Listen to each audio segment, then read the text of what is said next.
Hey guys, welcome back. I just got back in town with the holidays and everything. I was out of town, and then for Christmas I was out of town. So finally back, building a brand new base on official PvP.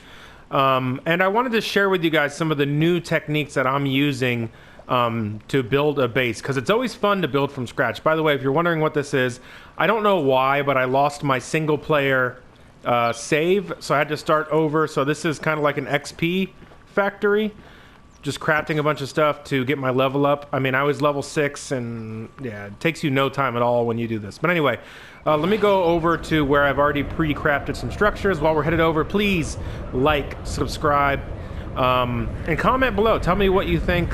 What are you guys doing? And I'm going to show you the newest technique. Now, most of these techniques are fairly common in the advanced building. I'm going to show you a brand new technique that I have not seen. Now, it's possible that people are using it. I have not seen anywhere else that people are using this. So if you've already posted content using this, I'm not, I apologize, but this is brand new.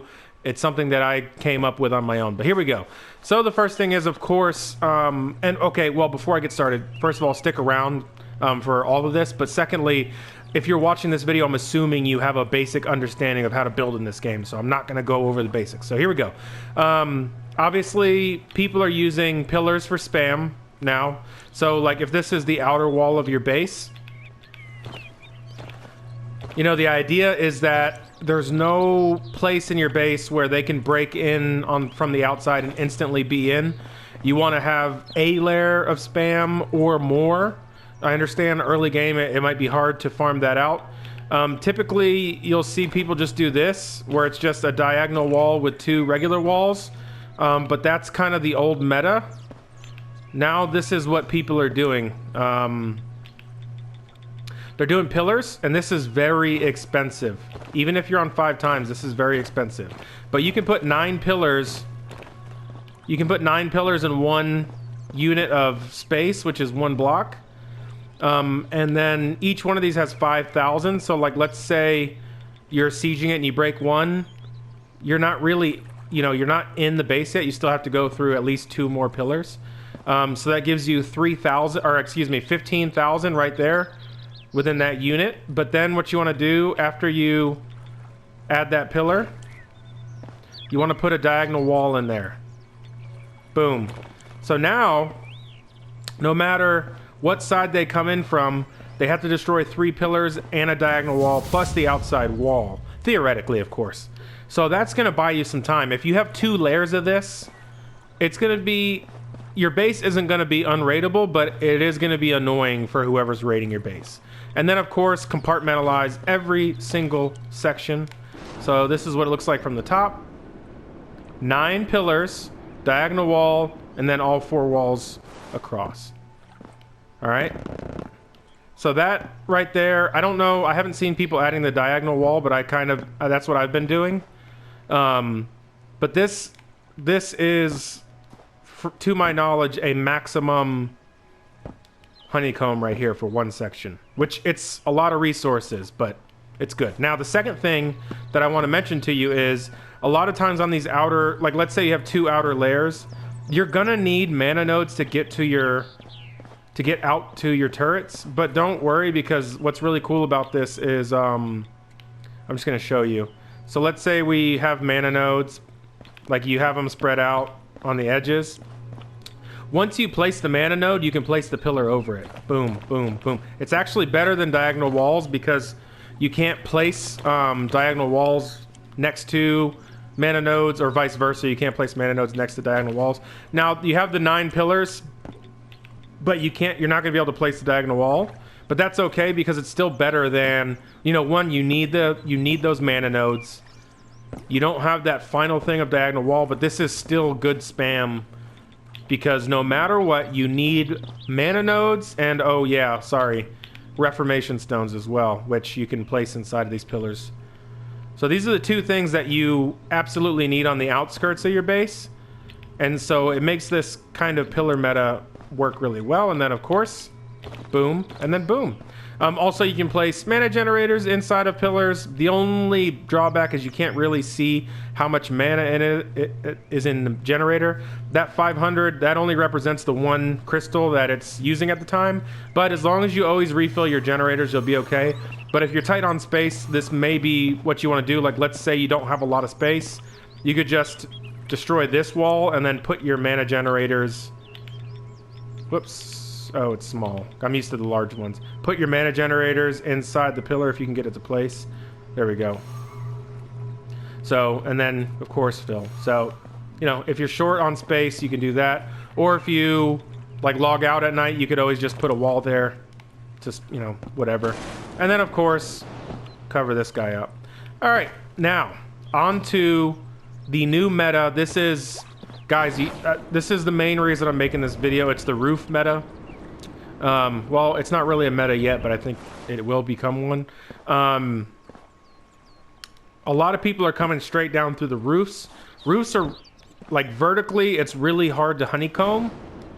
So, like, let's say your main base is below this floor, and then this is the compartment you're trying to honeycomb. What you want to do, same thing with these pillars, which a lot of people are doing, don't get me wrong. In this compartment, you want these pillars. And then if you have to, you can place mana nodes in there, reformation stones. But the step that we're going to take here is, instead of just walling it up like that, which you should absolutely always compartmentalize, what we're going to do is we are going to place one of these corner roofs in here. Okay? It'll place right inside of there, and then place your walls. And then place this. Boom. So I'll do it once more. And on this one, when you do the corner roofs and you're compartmentalizing, you do want to do it one section at a time because you can run into placement issues. So just be patient. Do it one section at a time. Corner roof. Wall. Wall. Okay? Pretty simple. Close up the top.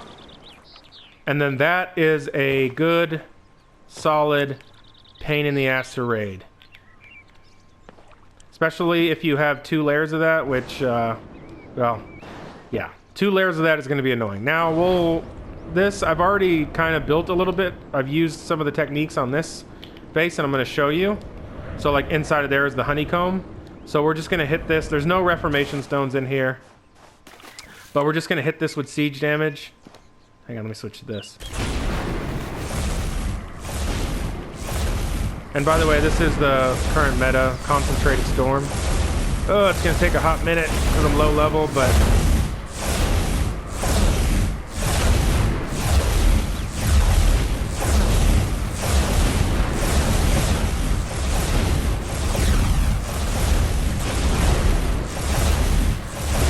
I wish I had another person with me, but I don't. Let me see if I can up my damage. Oh, let me up my damage. I have boosted stats, so this will help quite a bit. Alright. But yeah, so I guess while we're talking about this, since this is going to take a hot minute, one of the techniques you want to use when you're raiding a base is you want to spread your siege damage out so the reformation stones are, like, spread out. So that they're not all healing the one structure you're trying to break through. So, like, let's say I was trying to get through these walls.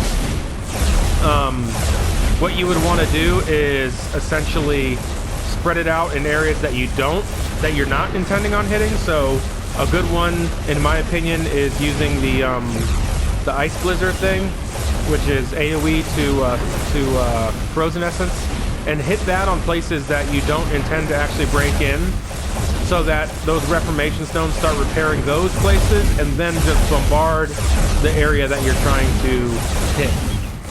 Now, obviously there's no reformation stones healing this right now, but you can imagine if there was like 4 people doing this at the same time, it would be going really fast.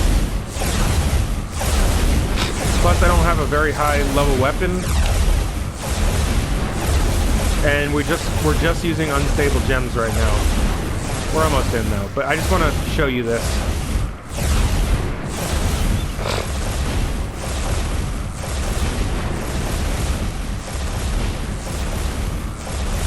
I could have just placed the storm on one of them, but I spread it out. Another nice thing about the pillars is that people are using concentrated storm to siege. Once you get to the pillar layer, you can't really choose exactly where the storm is going to hit, which is kind of nice when you think about it, because it may be stretching across multiple pillars. We're almost through. This would be, like, again, if you were offline, this would be much faster with multiple people. But really, when someone's raiding, they only need to get into a safe point of your base, and then after that, only the warding obelisk is going to be damaging them.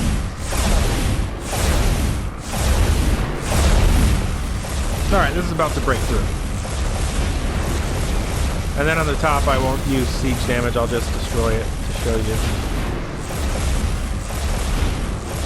Alright, so we're in, right? Now, even though we've broken this outer layer, it's like you have all this extra crap to go through, and these pillars have the same amount of health as a wall. And now you start hitting these pillars, right? Now keep in mind, when you start doing this, the Reformation Stones are going to be healing these at the same time.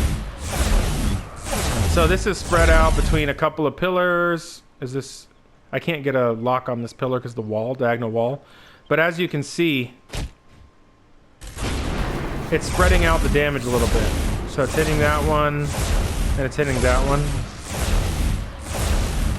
So yeah, it's going to take a little bit longer to get in. It's going to buy you time, and also it might dissuade your enemy from attacking you, because if they run out of siege damage and they're not prepared, then, they may have to get off for whatever reason, or, did I just destroy the wrong thing? I meant to destroy the floor. Alright, so the floor is destroyed. Oh, I destroyed the wall, I think. No? Alright, hang on a sec. Alright, floor is destroyed. Oh, I destroyed a pillar. So, let me put the pillar back. Alright, so let's say you destroy, you start sieging this, and it destroys the middle pillar, right? Actually, we're going to give it best case scenario. Let's say it destroys these two pillars, because that's really what you need. You need to drop in on one of these walls and start sieging it. Well, you can't drop all the... Oh, crap, I didn't mean to do that. You can't drop all the way down because of this corner roof right here is blocking you. Normally, like, okay, I'll show you. Oh, on cooldown. But normally you would drop all the way down to the floor. There we go. So if you just destroyed two pillars, you drop to the floor, right? And now you start your siege damage up again.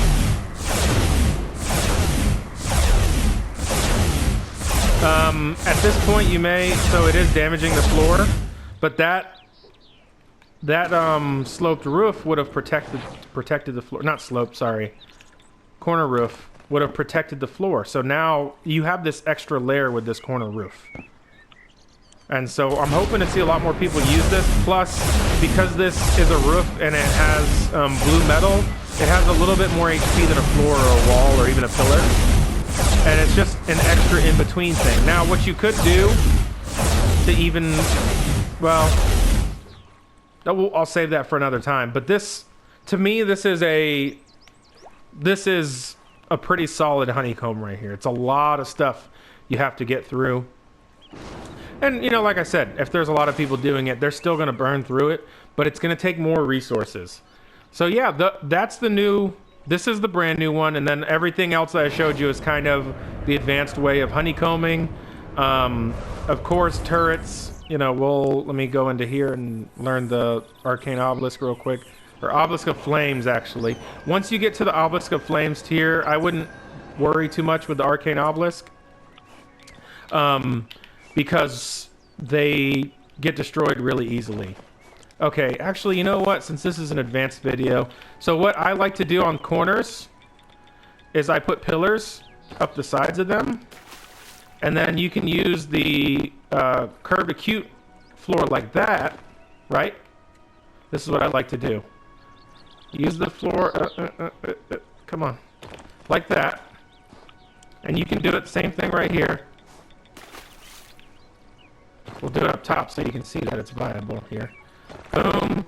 Boom. And I do my corners all the way down like that. And then when you place your obelisks of flames, whoops, you can have